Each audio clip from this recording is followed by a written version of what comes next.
بسم اللہ الرحمن الرحیم الحمد للہ رب العالمین وصلی اللہ علی نبینا محمد وعلی آلہ واصحابہ اجمعین۔ دیکھیے،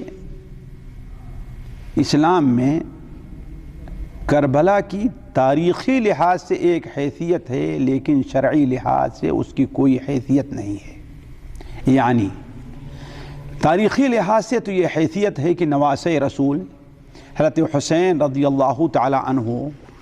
اس تاریخ کو یعنی 10ویں محرم کو کربلا کے مقام میں شہید کر دیے گئے، اور ان کے ساتھ ان کے خاندان کے بہت سے نوجوانوں کو شہید کیا گیا۔ اس لحاظ سے اس کی ایک اہمیت ہے، لیکن اسے ایک تاریخی واقعہ رہنے دیا جائے۔ جس طریقے سے اس سے پہلے اور بھی بہت سے ایسے حادثات پیش آ چکے ہیں، ایسے بھی حادثات پیش آئے ہیں کہ حضرت حسین رضی اللہ عنہ تو اللہ کے رسول صلی اللہ علیہ وسلم کے نواسے یعنی ایک امتی تھے نا۔ ایسے بھی اس تاریخ نے وہ دن بھی دیکھے ہیں کہ اللہ تبارک و تعالیٰ کے بعد نبیوں کو نبیوں کو انہیں قتل کر دیا گیا تھا۔ ایسے حادثات آئے ہیں نا۔ ان رات اور دنوں نے وہ دن بھی دیکھے ہیں کہ اللہ تبارک و تعالیٰ کے ایک نبی کو ان کے اوپر آری چلا دی گئی تھی، انہیں 2 ٹکڑے کر دیا گیا تھا۔ تاریخ نے ایسے عجیب و غریب چیزیں دیکھی ہیں، اور لوگ سب چیز کو بھول جائیں، لیکن سن 36 ہجری ذی الحجہ کے مہینے کو تو مسلمان نہیں بھول سکتے، جس مہینے میں اور اس مہینے کی آخری تاریخوں میں اللہ کے رسول صلی اللہ علیہ وسلم کے پیارے صحابی، جنہیں ساری دنیا میں انبیاء علیہم السلام کے بعد فضیلت میں 3را مقام حاصل ہے، ساری دنیا میں، صرف مسلمانوں میں نہیں، ساری دنیا کے لوگوں میں انبیاء علیہم السلام بعد کون سا مقام حاصل ہے؟ 3را مقام حاصل ہے، جنہیں اللہ کے رسول صلی اللہ علیہ وسلم نے اپنی 2 بیٹیاں ان کے عقد میں ایک کے بعد دیگرے دے دی تھی، اور آپ نے فرمایا تھا کہ اگر میری کوئی اور بیٹی ہوتی تو میں کس کے حوالے کرتا؟ حضرت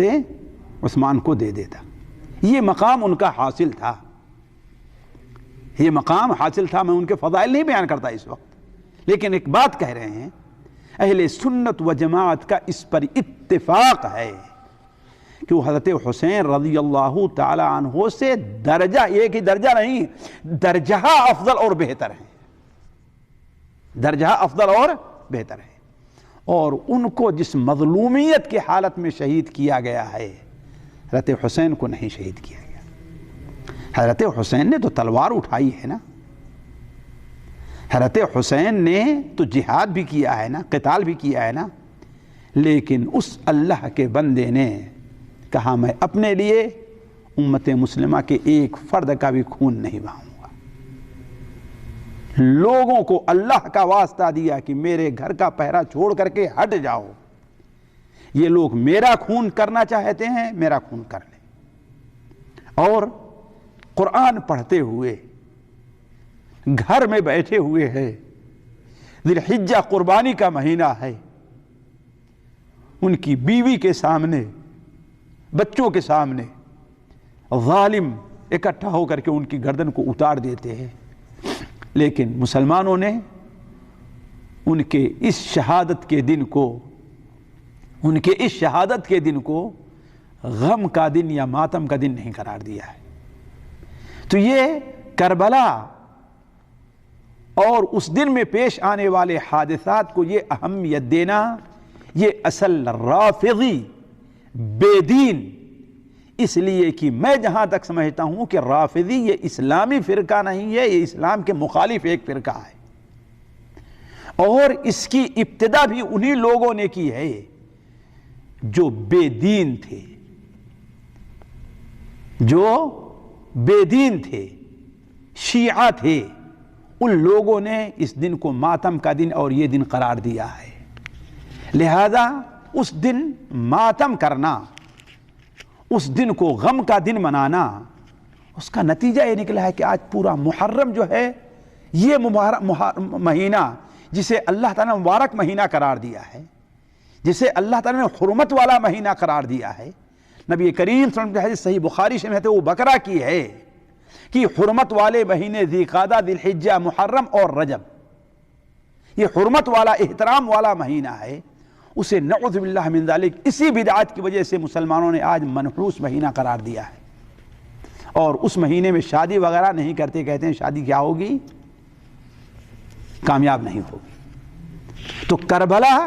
کی ایک تاریخی حیثیت ہے، لیکن اس کی کوئی شرعی حیثیت نہیں ہے، اس کی کوئی شرعی حیثیت نہیں ہے کہ اس دن ماتم منایا جائے، جلوس نکالا جائے، سبیلیں لگائی جائیں۔ اس سلسلے میں اختصار کے ساتھ یہ ہے کہ مسلمانوں کے 3 گروہ ہوئے ہیں۔ ایک گروہ وہ ہے جس نے اسے ماتم کا دن قرار دیا اور شیعہ اور رافضیوں کے گھر آئے۔ دوسرا گروہ وہ ہے جس نے اسی خوشی کا دن قرار دیا اور بعد حدیثیں ایسی بیان کی کہ جو شخص اس دن اپنی آنکھ میں سرما لگائے گا اس کی آنکھ کبھی بھی آئے گی ہی نہیں، نعوذ باللہ من ذالک۔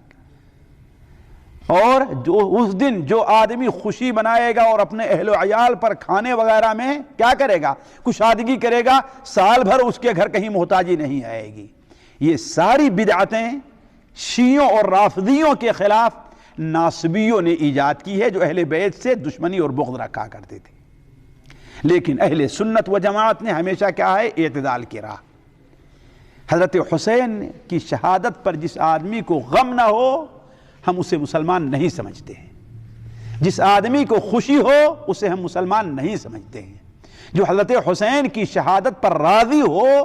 اللہ تبارک و تعالیٰ کی اس کے اوپر لعنت ہو، لیکن ان تمام چیزوں کے باوجود حضرت حسین کی شہادت کو ہم ماتم اور غم کا دن نہیں قرار دیتے، اس لیے کہ خود ان کے نانا نے نبی کریم صلی اللہ علیہ وسلم نے بیان فرمایا، لیس منا، وہ ہمارے طریقے پر نہیں ہے، وہ ہماری جماعت سے نہیں ہے، جو کسی مصیبت کے وقت میں اپنا چہرہ پیٹے، اپنا گریبان پھاڑے اور اپنے بال کو نوچے۔ اسی ذات نے یہ کہا ہے کہ صوتان ملعونان فی الدنیا والآخرہ، 2 قسم کی آوازیں وہ ہیں جو دنیا میں بھی ملعون ہیں اور آخرت کے لحاظ سے بھی ملعون ہیں۔ پہلی صوت کیا ہے، خوشی کے موقع پر گانے اور باجے، اور دوسری آواز کیا ہے، کسی غم کے موقع پر رونا اور چیخنا اور چلانا۔ تو یہ کربلا کی جو حیثیت آج ہمارے جاہل مسلمانوں نے، بیوقوف مسلمانوں نے شیعوں کی وجہ سے دے لی ہے، اس کی یہ حیثیت نہیں ہے۔ یہ عام دنوں کے لحاظ سے ایک عام دن ہے۔ یہ دن ہمارے لیے خوشی کا دن اس لیے ہے کہ اس دن کا روزہ رکھ لینا ہمارے لیے سال بھر کے گناہوں کا کفارہ ہے کہ نہیں ہے؟ اور اس دن لعنت بھیجنا،